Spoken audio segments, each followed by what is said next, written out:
So, inshallah, we are starting Surah Al Baqarah, Fahm Al Quran from ayat number 254, inshallah. And last time we did on Ayat Al Kursi, it was ayat 255. So, let's start. Assalamu alaikum wa rahmatullahi wa barakatuhu. Nahmaduhu wa nusalli ala rasulihil kareem amma ba'd. Fa'auzu billahi minash shaitanir rajim. Bismillahir rahmanir rahim. Rabbi shrah li sadri wa yassir li amri wahlul uqdatam min lisani yafqahu qawli. Rabbi zidna ilma. Allahumma faqihna fid-din. Allahumma anfa'na bima 'allamtana وعلمنا ما ينفعنا وزدنا علما اللهم إنا نسألك علما نافعا ورزقا طيبا وعملا متقبلا آمين يا رب العالمين. Okay, we'll start inshallah our lesson. First word translation inshallah. Ayat number 254. Ya ayyuha, O you allazina, those who amanu, they believed. Anfiqu, you all spend. Wow, alif in the end shows us it's plural. You all. Mimma, min, from, ma, whatever. Razaqnakum, razaq, razaq provided risk. Na, we, kum, you all. Razaqnakum, we provided risk, sustenance to you all. Min, from, qabli, before. Of that, yatiya, it comes. Yawmun, a day. La, not. Bay'un, any bargaining. Fihi, fi, in, he, it. Wa, and la, nor. Khullatun, any friendship. Wa, and la, not.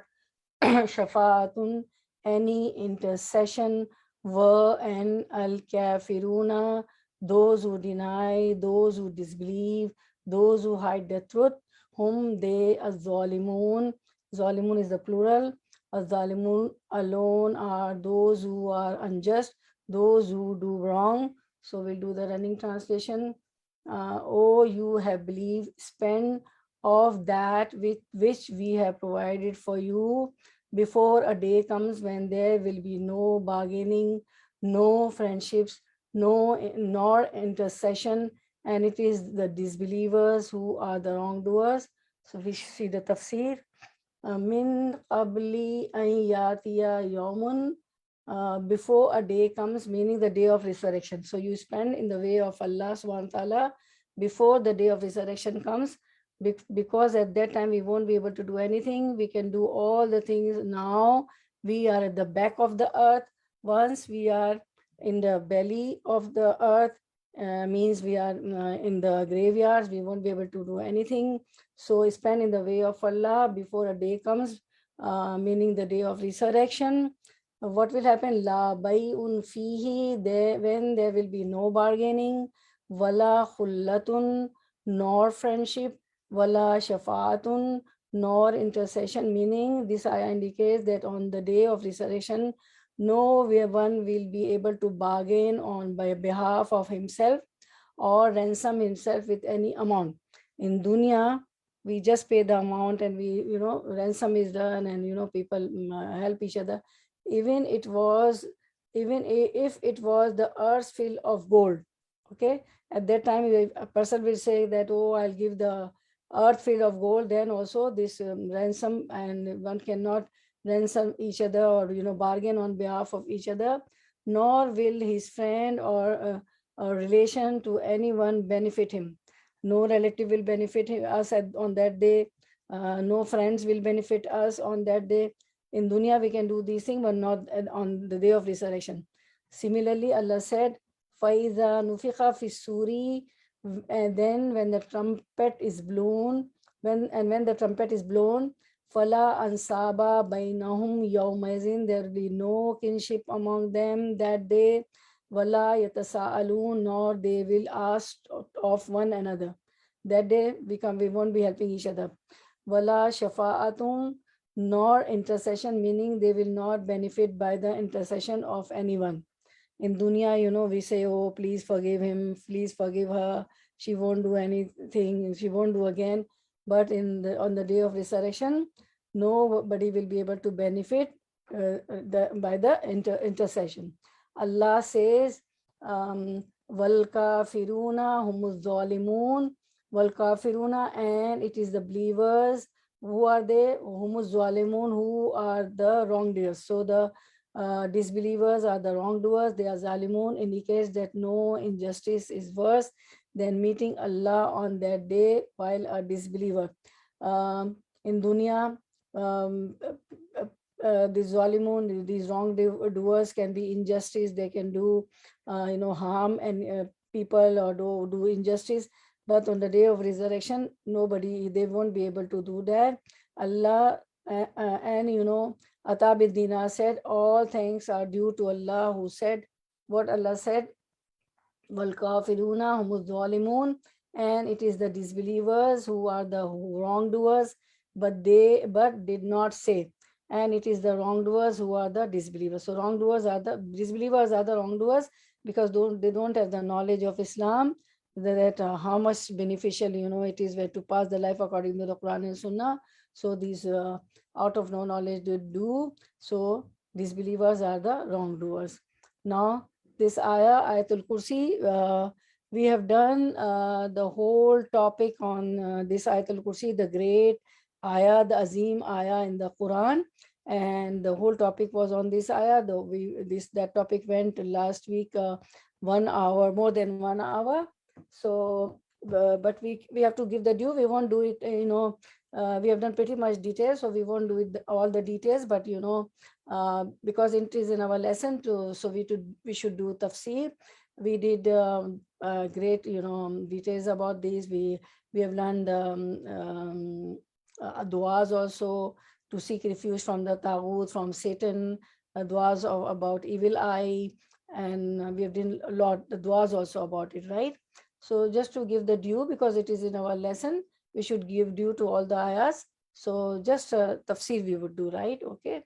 And whoever wants to, whoever missed, wants to know about the Ayatul Kursi, we have got the topic on YouTube also. It went as a topic, right, of the 1 hour, and on Facebook, and we have got the recordings. Okay. So Ayah 255. So it will be a revision also, and Quran is such a miracle that the ayahs, no matter you repeat or you recite or you learn the explanation and tafsir and you read again and again, every time, as many times as you read and recite, every time the hidayah, the guidance reaches you at different angles, right? So it is proven, right? So, and every time you feel that you are reading it, reciting it, and learning something, driving some lessons first time. Okay, this is the miracle. So which is why we daily recite the Quran. Okay, and which is why we should recite Allah, Allahu, Allah. So ayah 55 running what word translation? Allahu, Allah, la, not ilaha, any ilah, deity, God, illa, except huwa, he, al hayyu, the attributes of Allah subhanahu wa ta'ala, al hayyu al qayyum. Allah subhanahu wa ta'ala has 99 attributes, 99 name.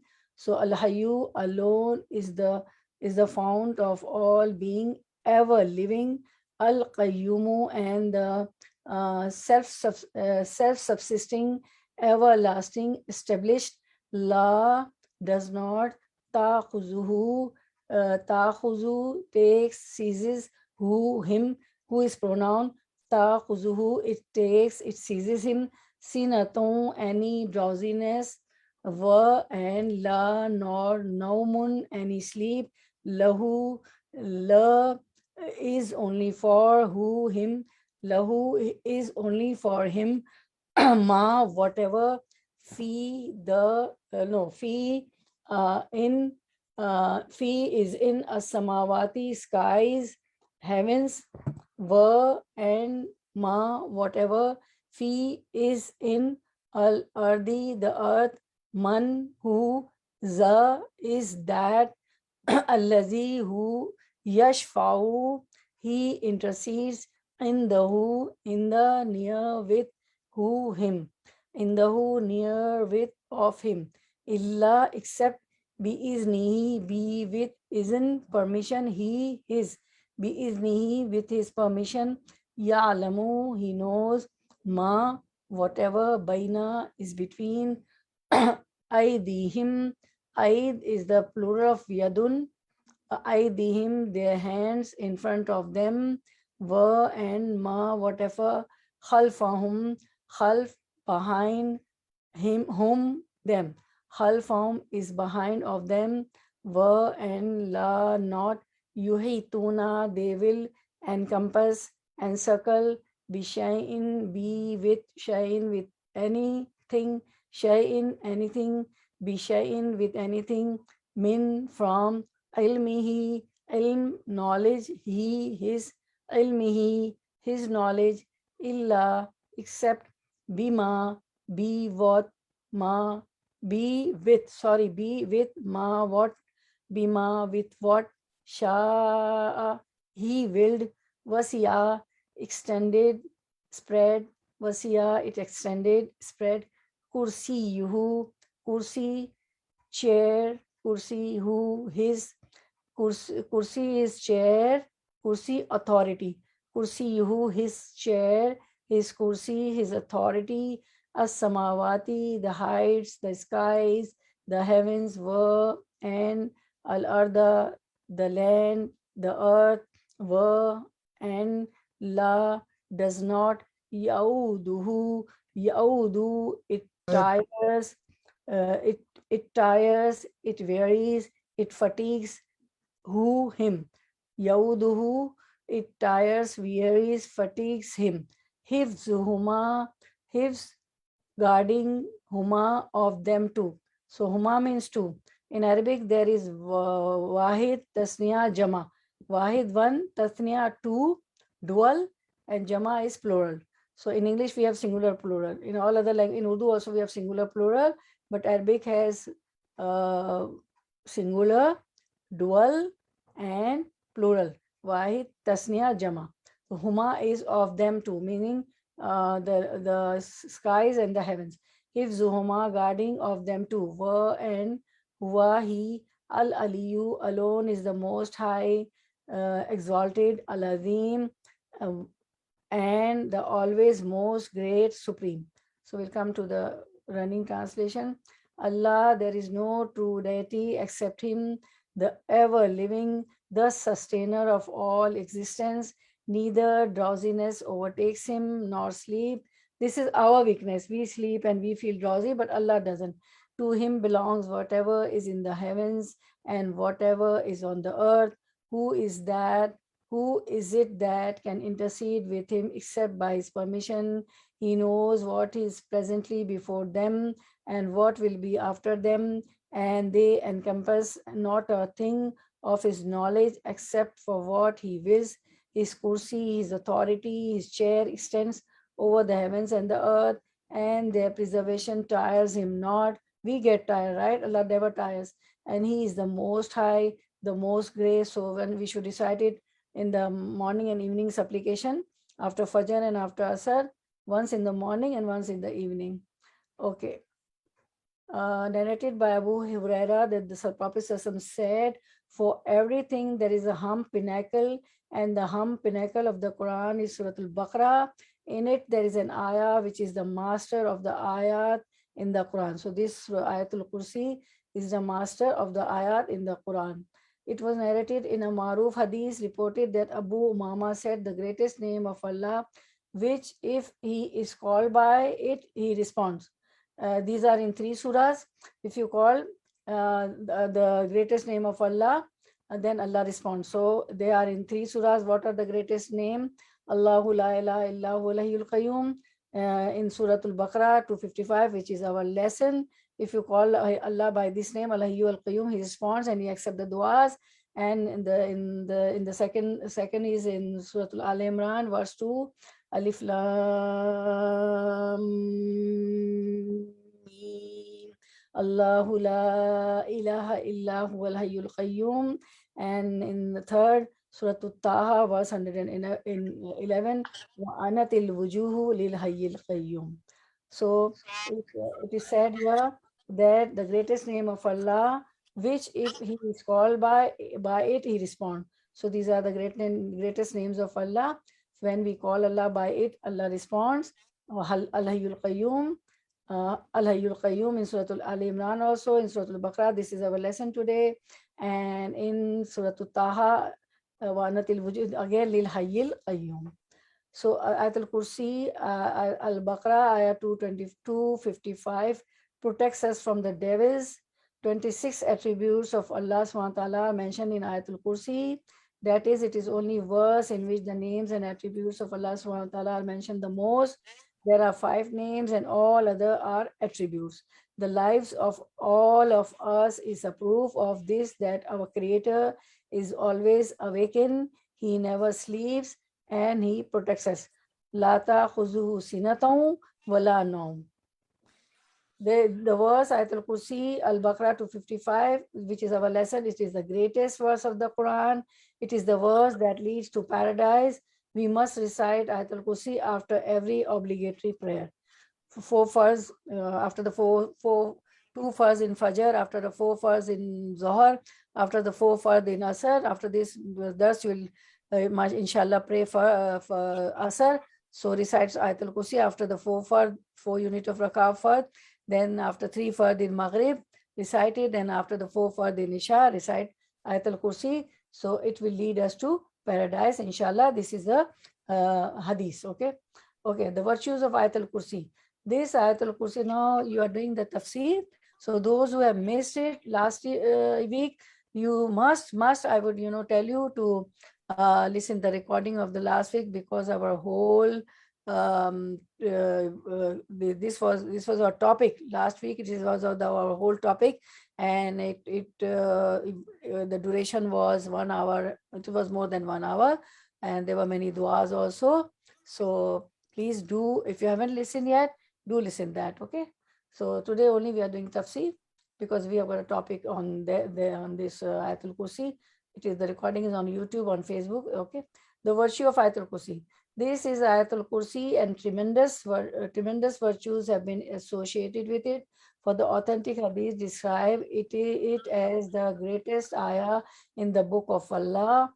Imam Ahmad recorded that Ubay bin Ka'b radiallahu anhu, the companion of Prophet ﷺ, said that Prophet ﷺ asked him about the greatest ayah in the book of Allah, and Ubay answered, Allah and his messenger know better. When the Prophet repeated his question several times, then Ubay radiallahu anhu said, Ayatul Kursi. He answered Ayatul Kursi. The Prophet commented, congratulations for having knowledge, O Abu al-Mundir.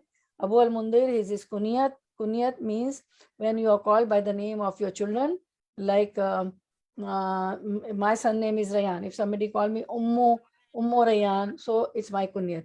Abu Rayan, so it's the kunyat. So, O Abu Mandir, by he in whose hand is my soul, this ayah has a tongue and 2 lips, meaning Ayatul Kursi has a tongue and 2 lips with which she praises the King Allah next to the leg of the throne. Subhanallah, Allahu Akbar. This hadith was also collected by Muslim, but he did not include the part that starts with by he in whose hand, because this hadith Prophet started by he in whose hand is my soul. So this is the hadith. Narrated Abdul Rahman bin Abi Layla that Abu Ayyub al-Ansari had a storehouse in which he kept dates. A Gaul would come and take from it, so he complained about that to the Prophet sallallahu alaihi wasallam. So he said, go And when you see her, say, in the name of Allah, answer to the messenger of Allah, sallallahu, he said, so I caught her and she swore that she would not return. So I released her. He went to Prophet sallallahu and said, and he said, what did your captive do? Prophet sallallahu asking him. He said, Abu Ayyub Ansari said, she swore not to return. So Prophet sallallahu said, she has lied and this all this Satan, she will come again to lie. So he said, this companion said, I caught her another time and she swore that she would not return. So I released her and went to the Prophet. So Prophet asked, what did your captive do? So he said, she swore that she would not return. So he said, she lied and she will come again to lie. So he caught her and said, I shall not let you go until you accompany me to the Prophet's Qasam. So this Satan, this God, she said, I shall tell you something, because he was not really releasing him, Abu Ayyub Ansari. She came to steal 3 nights she came. So he was not, relieving him, and he was telling him that I will take you to whom? To Prophet Sallallahu. So she said that I shall tell you something. If you recite Ayatul Kursi in your home, then no shaitan, nor any other shall come near to you. Even this Satan, they know that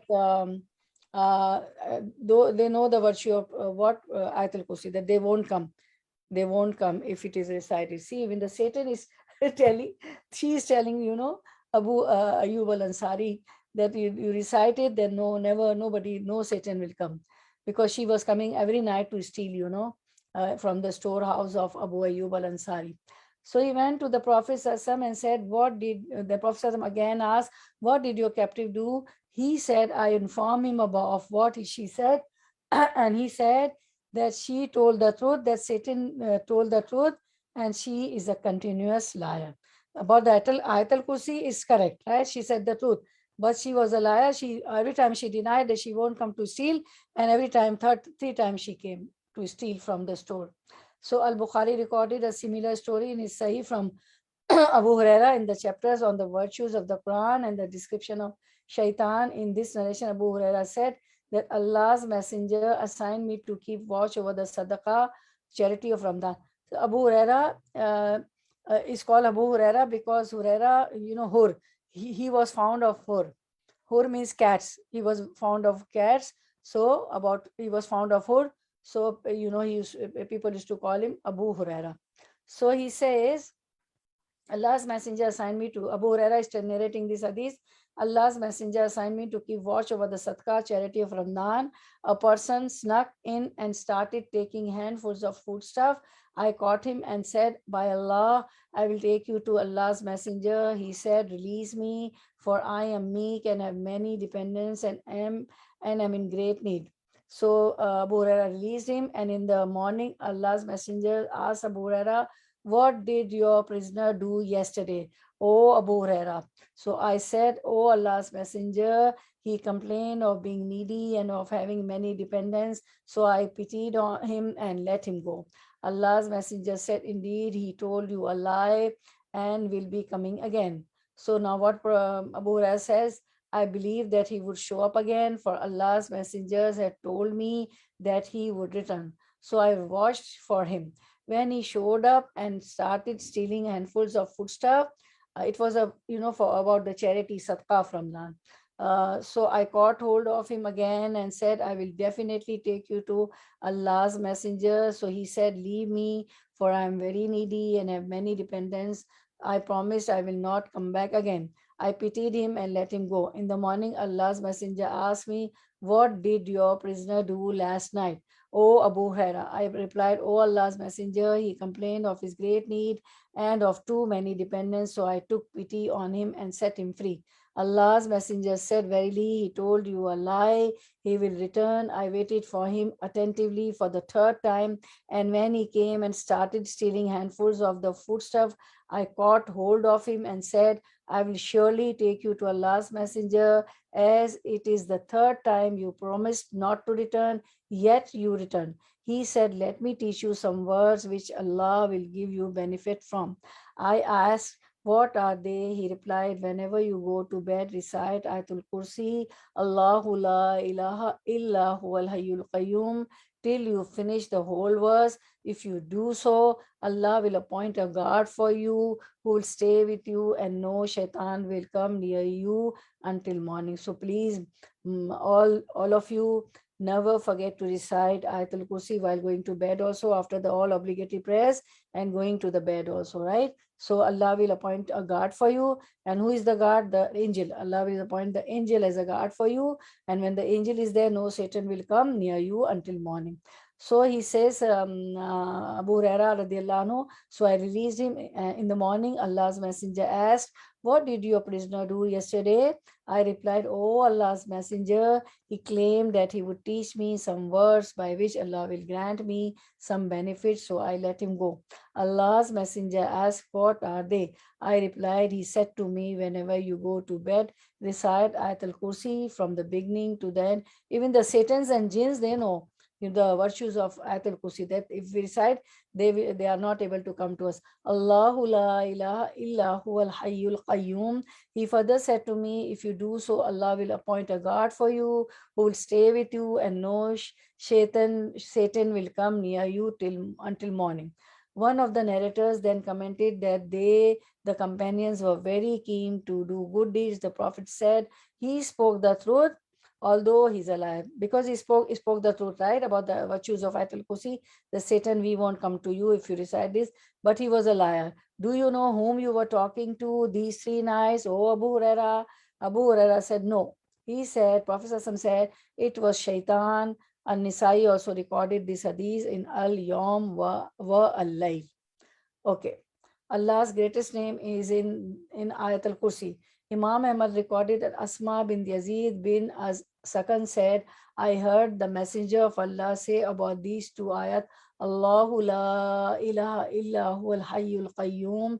Allah, none has the right to be worshipped but He, the everlasting. Al-Hayyu is the everlasting, the one who sustains and protects all that exists.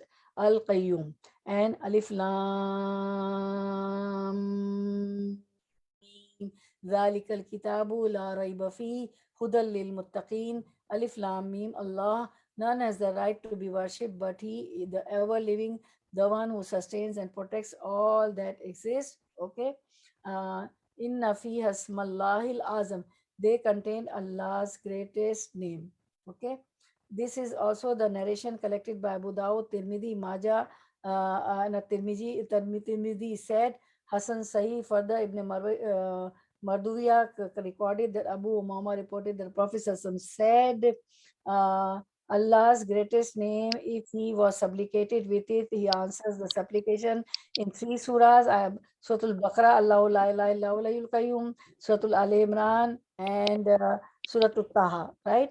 Okay, Wanatil Wujul il Hayyul Qayyum. In these 3 ayah, there is a greatest name of Allah, Lil Hayyul Qayyum, okay, and Al Hayyul Qayyum. So if we take these attributes, if we supplicate by these attributes of Allah subhanahu wa ta'ala, Allah ta'ala responds and accept the du'as, okay. Ayatul Kursi has 10 complete Arabic sentences. Come on, let's count. Number 1 is Allahu la ilaha illahu Allah, none has the right to be worshipped, but he mentions that Allah is the one and only Lord of all creation. Now, number 2, the second verse, Ayatul Kursi has 10 complete Arabic sentences. So, second sentence, Al Hayyul Qayyum testifies that Allah is the ever living, who never dies, who sustains everyone and everything. All creation stands in need of Allah and totally relies on Him, while He is the most rich, who stands in need of nothing created. Similarly, Allah said, the third Arabic sentence, Wamin, no, this is not the third. Wamin ayati an taquma samau wal ardu bi amri, and among His signs is that the heaven and the earth stand by His command. We have done so I'm just, going through it, the 1 hour lecture about Ayatul Kursi. So now number 3, Allah's statement, the Arabic sentence, the complete Arabic sentence, the third Arabic sentence, La ta'khuzuhu sinatum wala naum, subhanallah, neither slumber nor sleep overtakes him, means no shortcomings unawareness or ignorance ever touches Allah subhanahu wa ta'ala. Rather, he is aware of and controls whatever soul earns, has perfect watch over everything. Nothing escapes his knowledge, and no secret matter is secret to him. Among his perfect attributes is that fact that he is never affected by slumber or sleep. Allah has never affected by slumber or sleep. Sinatum wala naum, which is why he's aware, he's not ignorance. He knows the secret, he knows everything. Nothing escapes his knowledge. Okay. Lata kuzu sinatum, neither slumber overtake him, indicates that no unawareness due to slumber overtakes Allah. You know, by sitting, sometimes what happened? We slumber, and we all of a sudden we slumber, and whatever is in our hand, that fell down. You must have noticed, book, copy, pencil, it falls down. Even while we are in the car or train or bus, sometimes we slumber, and whatever is in our hands, it fell down. This is our weakness. This is not Allah's weakness. Wala nom, nor sleeps. Allah nor he doesn't sleep. Which is stronger than slumber? Everybody knows that slumber sinatom is stronger than nom. Slumber is stronger than sleep. It is recorded in the Sahih that Abu Musa said the messenger of Allah delivered a speech regarding 4 words. What are the 4 words? Allah does not sleep, and it does not befit his majesty that he sleeps. It doesn't befit Allah subhanahu wa ta'ala sleeping. He lowers the scales and raises them. Everybody knows that there is a scale on the day of resurrection. Our deeds will be measured on the scales. In one scale, there are 2 scales. In one scale, if our deeds are kept, in the other scale, if the kalma la ilaha illallah is kept, the scale of kalma will be heaviest. Okay, so always recite la ilaha illallah. So he lowers the scales and raises them. The deeds of the day are resurrected in front of him before the deeds of the night, and the deeds of the night before the deeds of the day. So always, do good deeds, because what we learn here, that the days are resurrected in front of him before the deeds of the night, and the deeds of the night before are resurrected before the deeds of the day. His veil is light or fire, and if he removes it, the rays from his face would turn whatever his sight reaches of his creation. So he is in veil. His veil is light or a fire, or it is a nur. So we are unable to see Allah subhanahu wa ta'ala in this world. Musa alayhi salam, when Allah subhanahu wa ta'ala talked to him, Musa alayhi salam is called Kalimullah. So Allah subhanahu wa ta'ala did kalam, talked to him when he went to Mount Tur and gave him Torah. So Musa alayhi salam said, "Oh Allah, I want to see you." Allah subhanahu wa ta'ala said that I will put a tajalli on the mount. If the mount, it doesn't happen anything to the mount. If the mount is in its place, then you will be able to see me. And the mount the mount was broken. Everybody knows.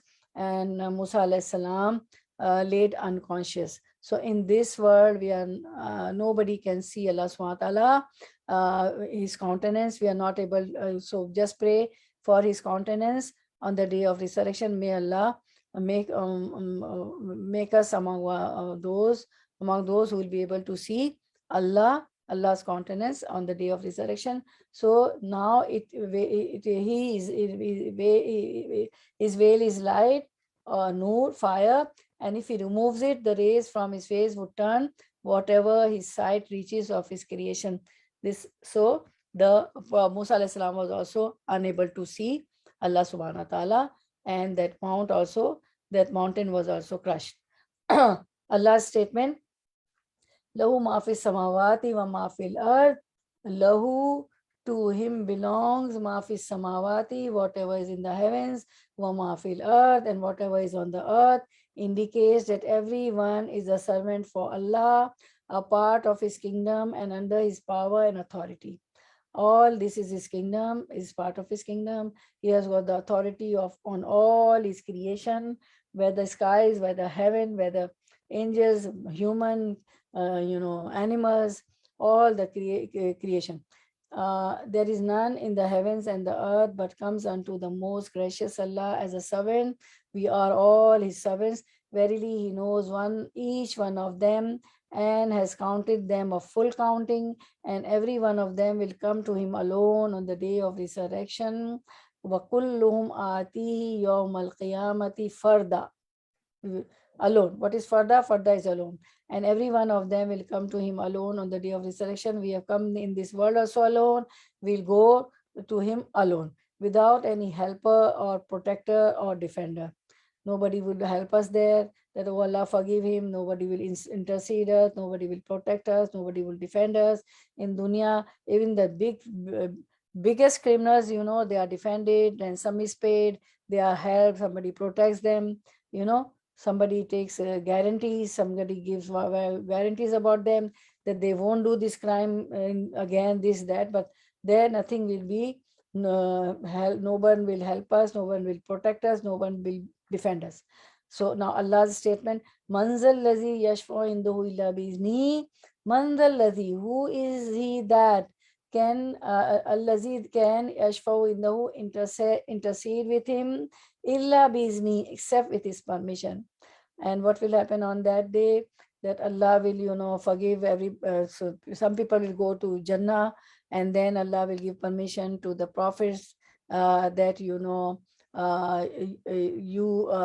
for the intercession, that they will intercede and take the people into Jannah. Then Allah will give the permission to the angel, they will intercede, and then Allah will give the permission to the noble, to the pious one, for the intercession of their people. So this will be once people have gone into hellfire and into paradise, then after that Allah will give permission of intercession to the first to the Anbiya, the prophets, then to the angels, then to the pious and noble people, and that will be also with the permission, illa bizni, with the permission of Allah.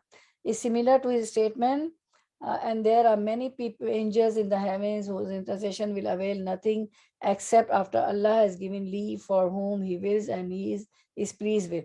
So Allah will give the permission to angels also for the intercession of the people. وَلَا يَشْفَعُونَ إِلَّا لِمَنِ ارْتَضَى. They cannot intercede except for him with whom He is pleased. This ayat asserts Allah's greatness, pride, and grace, and that no one dares to intercede with Him on behalf of anyone else except by His permission. Indeed, the hadith about the intercession states that the Prophet said, I will stand under the throne and fall in prostration, and Allah will allow me to remain in that position as much as He wills. I will thereafter be told, raise your head, speak, and you will be heard. Intercede, and your intercession will be accepted. And Prophet then said, He will allow me a prostration whom I will enter into paradise. Okay, this will happen on the day of resurrection, right? That Prophet will stand under the throne and will prostrate, and Prophet said that I will be taught some kalma, some words which were never taught or never said in this dunya. And Prophet will be in the prostration and pray for the resurrection. Then Allah will ask him to raise head, to speak, and then Allah will hear him, and Allah will allow him for the intercession. And then Prophet said that He will allow me a proportion whom I will enter into paradise. Allah will allow the proportion, not all. Allah will allow the proportion, that as many this much you are allowed to intercede for them, and they will enter into paradise.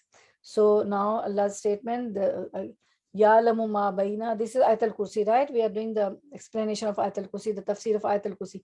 Ya'lamu ma baina aydihim wa ma khalfahum. Ya'lamu, He knows what ma baina aydihim, what happens to them, His creatures in this world, wa ma khalfahum, and what will happen to them in the hereafter. What He knows what will happen to us in this world and what is going to happen with us in the hereafter. This refers to His perfect knowledge of all creation, its past, present, and future. See, we forget the past. Now we are in the present, right? but we don't know what will happen in the future. But Allah knows what's going to happen. Similarly, Allah said that the angels proclaim, and we angels descend not except by the command of your Lord, O Muhammad Sallallahu. To him belongs what is before us and what is behind us and what is between those two, and your Lord is never forgetful. He knows what is before us, he knows what is behind us and what is in between them, right? What will be our future, what was the past, and what is going to happen, and what was in between them. Allah's statement, wala yuhituna bishay'in min ilmihi illa bima sha, and they will never compass anything of his knowledge except that which he wills, asserts the fact that no one attains any part of Allah's knowledge except what Allah conveys and allows.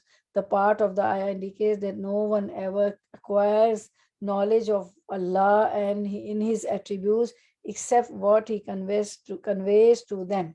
Okay, and the same thing we have read in Surah Al-Baqarah in the beginning, the same Surah Al-Baqarah which we are doing every week, just in the beginning, that Allah subhanahu wa ta'ala taught all the names to Adam alayhi salam and asked the angels, do you know these names? They said, Ma ilma lana, subhanaka la ilma lana illa ma allamtana. All praises and glory to you, Allah. We don't know except what you have taught us. Okay, subhanaka la ilma lana illa ma allamtana. We don't know, but we only know which you have taught us.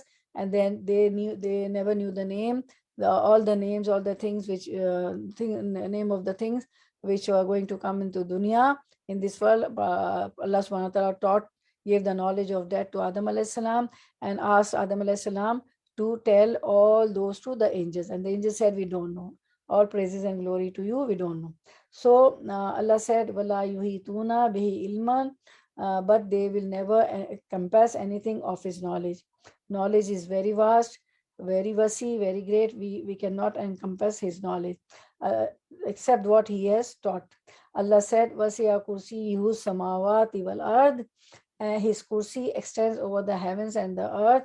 Now this explanation, try to understand, very beautiful explanation, what kursi is, what his authority is, and what is his kursi.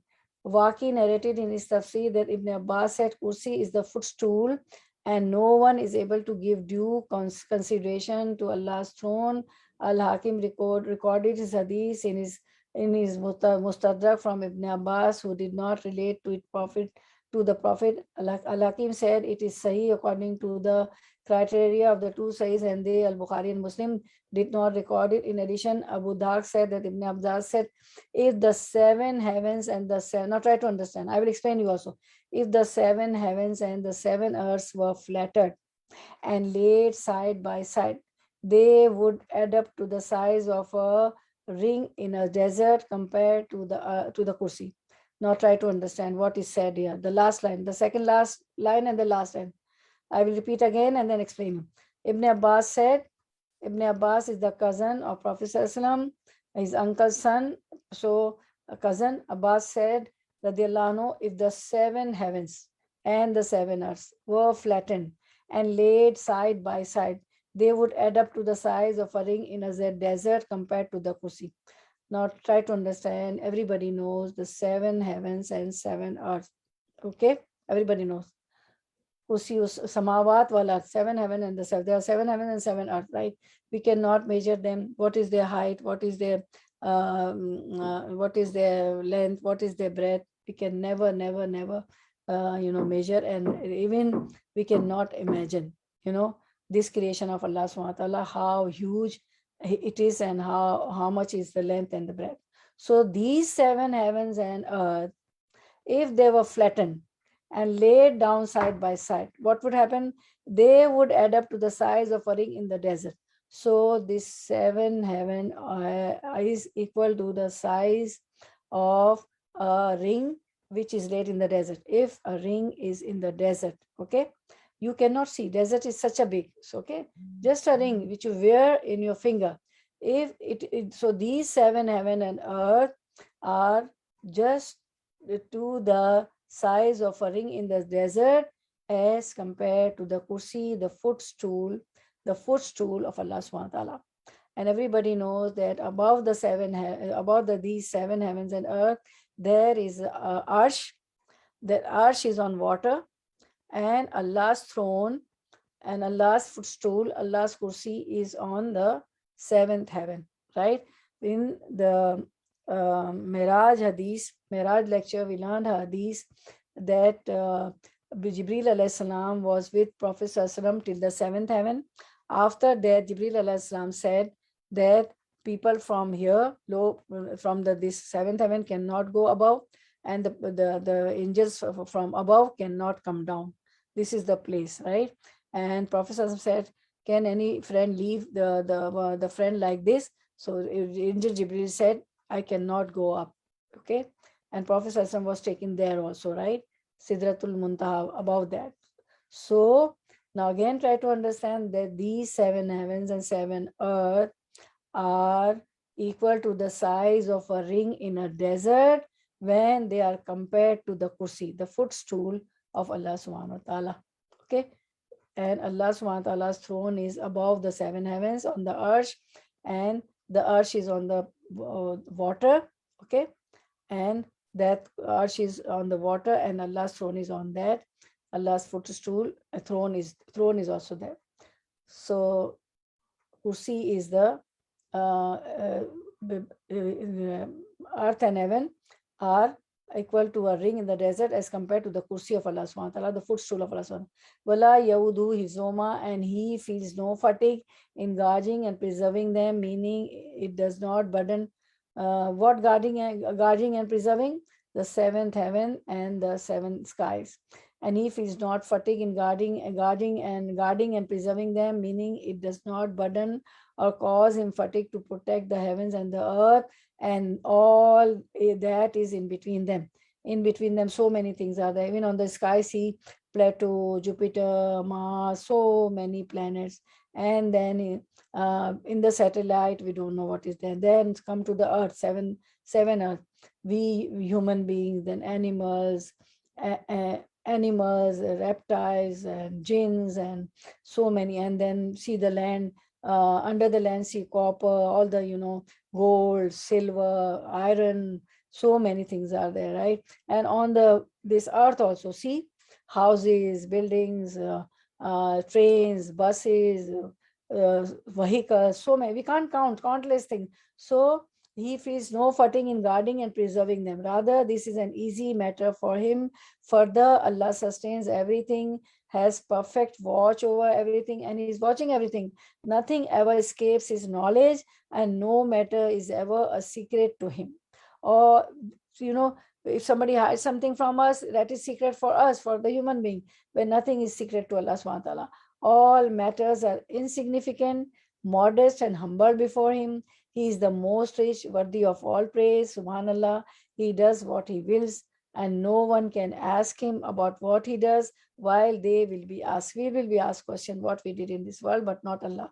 He has supreme power over all things and perfect alertness concerning everything. He is alert. Wala no slumber, no sleep, and perfect alertness concerning everything. He is most high, the greatest. There is no deity worthy of worship except Him, and no Lord other than Him. Subhanallah.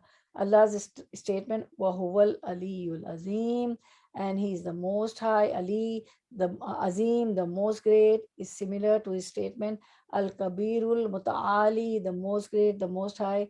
These and similar ayat and authentic hadiths about Allah's attributes must be treated the way the Salaf, righteous ancestors, treated them, by accepting the apparent meanings without equating them with the attributes of the creation. We shouldn't equate His attributes with the attributes of the creation, or altering their apparent meanings. We shouldn't alter the meaning also, okay, of Allah subhanahu wa ta'ala. So this was Ayatul Kursi, which we have done 1 hour last time, the whole topic. Okay, there were duas also, so you can go and see that, the duas seeking refuge from Satan.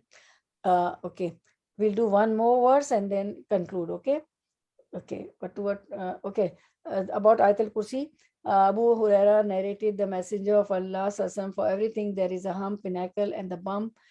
Pinnacle of the Quran is Surah Al-Baqarah. In it there is an ayah which is the master of the ayat in the Quran. It is Ayatul Kursi, and this we have done about Abu Huraira, that the ghost used to come and used to steal 3 nights. It came, and we have done this hadith. Okay. And this hadith also we did. Prophet ﷺ asked Ubay bin Ka'b, that which is the, do you know the verse from the book of Allah which according to you is the greatest? I said Allah and his apostles ﷺ know best.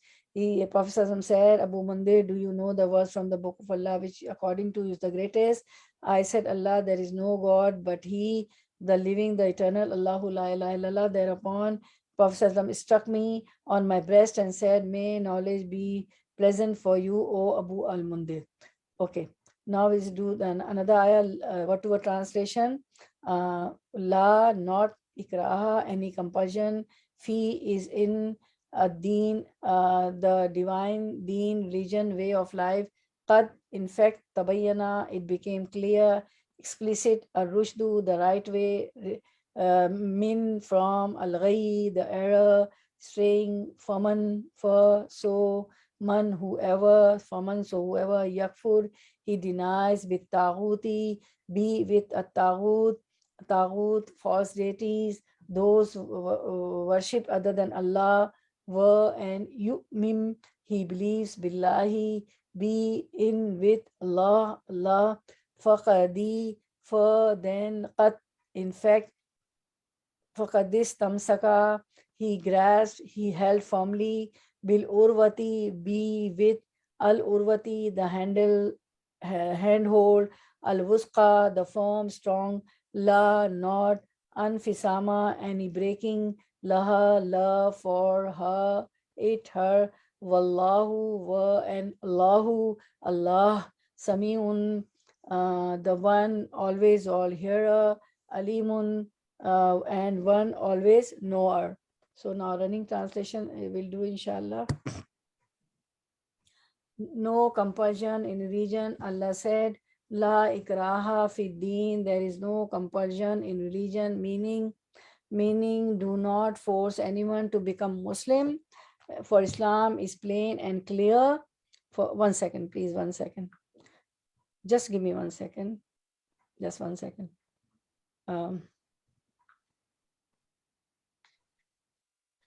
Just 1 second.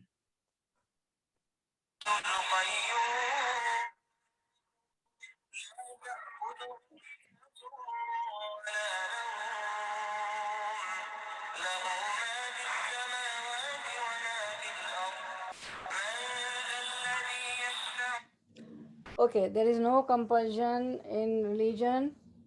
There is no compulsion in religion, meaning do not force anyone to become Muslim, for Islam is plain and clear, and its proofs and evidence are plain and clear. Therefore, there is no need to force anyone to embrace Islam. So we shouldn't force anyone, right?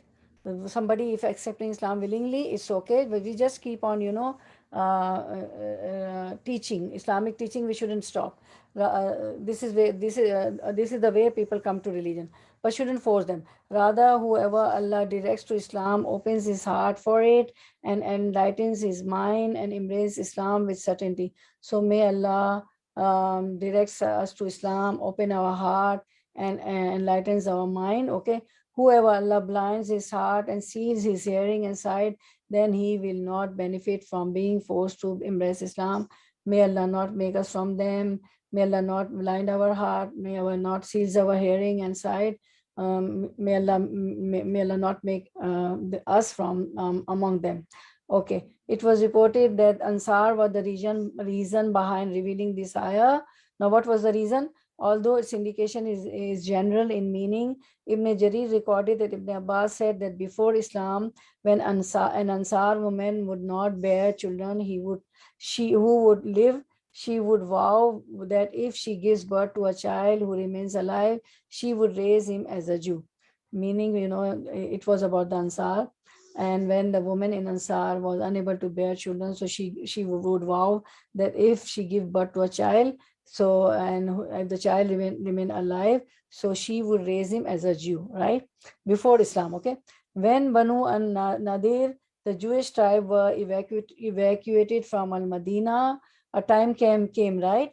Because Jewish, were very aggressive, so they were evacuated from Medina. So some of the children of the Ansar were being raised among them, because they vow and they said they will be raised according to the Jews. So they were being raised. So the Ansar said, we will not abandon our child, meaning we will not abandon our child as a Jews, because now the Prophet ﷺ came to Medina and Islam was spread. So Allah revealed, La ikraha fi deen, there is no compulsion in religion. Qad tabayyana al-rushdu min al-ghayy, verily the right path has become distinct from the wrong path. So above we learned that Allah is saying that now they are raised, as a Jews. So if there is no compulsion, if they willingly accept Islam, then it is okay. And there is no compulsion in religion. Verily the right path has become distinct from the wrong path. And Abu Dawud and Nasai also recorded this hadith. As for the hadith that Imam Ahmad recorded, in which Anas radiallahu anhu said that Prophet said to a man, Prophet said to a man, Aslim, embrace Islam. The man said, I dislike it. Prophet said, even if you dislike it, first, this is an authentic hadith. This is an authentic hadith with only 3 narrations between Imam Ahmad and the Prophet, who, however, it is not relevant to the subject under discussion, for the Prophet did not force that man to become Muslim. The Prophet merely invited this man to become Muslim, and he replied that he does not find himself eager to become Muslim. The Prophet said to the man that even though he dislikes embracing Islam, he should still embrace it, for Allah will grant you sincerity and true intent. So Tawheed is the most trustworthy handhold. Allah's statement, فَمَنْ يَكْفُرْ بِالطَّاغُوتِ, whoever disbelieves in Taghut, وَيُؤْمِنْ بِاللَّهِ, and believes in Allah, فَقَدِ اسْتَمْسَكَ بِالْعُرْوَةِ الْوُثْقَى. So whoever disbelieves in Taghut and believes in Allah, what will happen? Then he has grasped the most trustworthy handhold, lan fisama laha, that will never break. So what has happened? Those who believe in Allah, those who disbelieve in Taghut. Taghut is Satan, right? Anything other than Allah is Taghut, okay? So then what will happen? He has faqad istamsaka, he has grasped. What he has grasped? Bil urwatil wuska. Bil urwatil wuska is trustworthy handful. Wuska is, strong, okay? That will never break. Lan fisamala, that will never break. Allah Samin Alim, and Allah is all hearer, all knower, is in the reference to whoever shuns the rivals of Allah. Who is Taghut? Who are the rivals of Allah? The idols and those the shaitan calls to be worshipped besides Allah, all other, associating shirk with Allah subhanahu wa ta'ala. Whoever believes in Allah's oneness, worships Him alone, and testifies that there is no deity worthy of worship except Him, then what will happen? Faqadis tamsaka bil urwatil wusqa.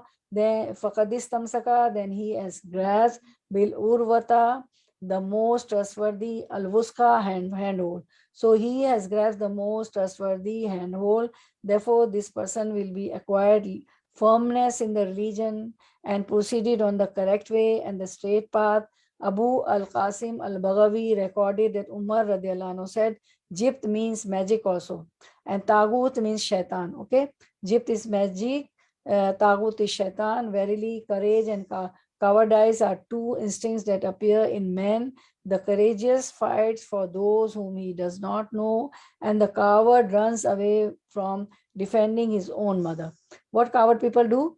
They run away. Even something is happening to the mother, they will run away, that if I fight for the mother, then I will be, I will suffer. They will beat me or something. So man's honor resides with his religion, and his status is based upon his character. So when a person come into religion, into Islam, So he become, if something is unjust, he's just, and he's not coward also. So man's honor resides with the religion, and his status is based upon his character, even if he was Persian or Nabatean. Umar's statement that Taghut is shaitan is very sound, for this meaning includes every type of evil, and the ignorant people of Jahiliyyah, pre-Islamic era of ignorance, fell into, such as worshipping idols is also a taghut, referring to them for judgment is taghut, and invoking them for victory. Invoking someone else other than Allah is also a taghut. Supplicating these idols, and be worshipping them and seeking help from them, making dua, invoking from them is also a taghut. Allah's statement, فَقَدْ اسْتَمْسَكَ بِالْعُرْوَةِ الْوُثْقَى, then he has grasped the most trustworthy handhold that will never break. Mujahid said the most trustworthy handful is Iman, faith. فَقَدْ اسْتَمْسَكَ بِالْعُرْوَةِ الْوُثْقَى لَا انْفِصَامَ لَهَا. As-Suddi said it refers to Islam. Imam Ahmad recorded that Qais bin Abad said, I was in the masjid when a man whose face showed signs of humbleness came and prayed 2 rakahs that were modest in length. The people said, this is a man from among the people of paradise, because he prayed 2 rakahs, modest in length. When he left, I followed him until he entered his house, and I entered it after him and spoke with him. When he felt at ease, I said to him, when you entered the masjid, the people said that such and such things, that you are from the developers, you will be going Jannah. He said, all praise is due to Allah. No one should say what he has no knowledge of. I will tell you why they said that. Because now he's telling, that man was Sahabas, companions of Prophet was so greedy about the knowledge. When, people said that this man will go to paradise. So that companion of Prophet followed him and went after him in his house and asked why people said so about you. So this man said that why people said about me that I will go to paradise, because I saw a vision, meaning I had a dream during the time of Messenger Sallallahu Alaihi Wasallam, and I narrated to him, because it was a practice of Prophet Sallallahu Alaihi Wasallam. After the Fajr Salah, Prophet Sallallahu Alaihi Wasallam, would talk to the companions, and they would tell him the dreams also. So he said that I narrated to him. I saw that it was what was the dream? What was the vision? I saw that I was in a green garden, and he described that the gardens, plants and spaciousness. And that garden had a plant, and it was spacious garden. And there was an iron pole in the middle of the garden, fixed in the earth, and its tip reached the sky. On its tip there was a handle, and I was told to ascend the pole. I said, I cannot. Then a helper came and raised my robe from behind and said to me, ascend. And I ascended until I grasped the handle, and he said to me, hold on to the handle. I awoke from the dream and the handle in my hand.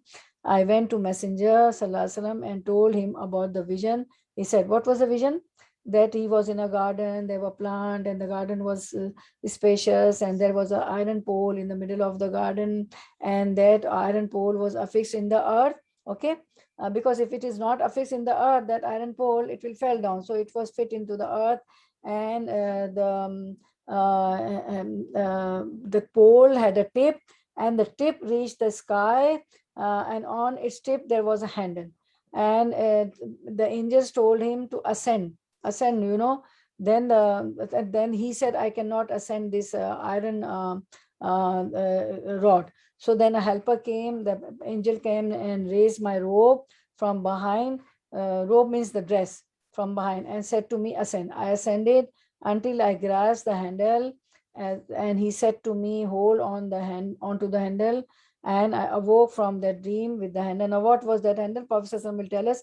I awoke from the dream with the handle in my hand. I went to Prophet ﷺ and told him about the vision, and he said, that as for the garden, it represents Islam. As for the pole, it represents the pillar of Islam, and the handle represents the most trustworthy handhold. You shall remain Muslim until you die. فَقَدْ اسْتَمْسَكَ بِالْعُرْوَةِ الْوُثْقَى. The companion was Abdullah bin Salam. Can anybody tell me who was Abdullah bin Salam? Tamina or anybody? You can unmute and tell me who was Abdullah bin Salam? Tamina here? Or anybody else? Abdullah bin Salam was a Jewish scholar, right? And when Prophet ﷺ migrated to Medina from Makkah, because he was a scholar, so he had some questions. And he knew that if Prophet ﷺ is a prophet, he only can answer the questions because it was in Torah, in his book, right? So he came to Prophet ﷺ and asked 3 questions, that what will be served in Jannah, in paradise, what will the first dish will be served to the Jannati, to the inhabitants to the paradise. And second question he asked that how the child resembles the father's side or the mother's side, to uncles or to aunties, father's side or mother's side, kala or pupi or chacha or someone. So Prophet answered his questions because Abdullah bin Salam was the scholar of Jews, so he knew that only the Prophet can answer, and when he got the answers, he embraced Islam. So he is Abdullah bin Salam. This hadith was also collected in the 2 Sahihs, and Al-Bukhari also recorded it with another chain of narration. Okay. Now, we are ending this ayah 256. Next time we'll continue from ayah 257, inshallah. I would love to take your reflections. I did Ayatul Kursi also, because this is the highest, this is the largest ayah in the Quran, so we should pay due to it, because although we have done the whole lecture on Ayatul Kursi, you can listen to that also. There are duas also in that lecture, last week's lecture. Okay, if you don't find on YouTube, I can send you. So we'll conclude here. Subhana rabbika rabbil izzati amma yasifun wa salamun alal mursaleen walhamdulillahi rabbil alameen. Barakallah fi ilmik wa amalik wa rizqukum wa awqatukum wa ahlukum wa malukum. Ameen ya rabbil alameen. May Allah increase you in your ilm, increase you and me ilm, in your deeds, in your rizq, sustenance, and in your provisions, in your time, in your family, in your mal. Ameen ya rabbil alameen. ربنا تقبل منا إنك أنت السميع العليم وتب علينا إنك أنت التواب الرحيم وآخر دعوانا أن الحمد لله رب العالمين سبحانك اللهم وبحمدك نشهد أن لا إله إلا أنت نستغفرك ونتوب إليك. Assalamu alaikum wa rahmatullahi wa barakatuh. Please don't go away. We will learn from reflections of each other. Okay, who will be the first one? Inshallah. Continue. Who will be the first ones? First, Tabiqul Khairat. Start. Assalamu alaikum wa rahmatullah. Wa alaikum assalam wa rahmatullahi wa barakatuhu. Yeah, I just want to say that I always knew that Ayatul Kursi was an important ayah, but didn't know how great an ayah it is. And because we always learn to read it, with every namaz, to read it before we sleep, to read it as often as possible, but you don't know why, and now that I know, because we cannot go without a night's sleep, and Allah Ta'ala is so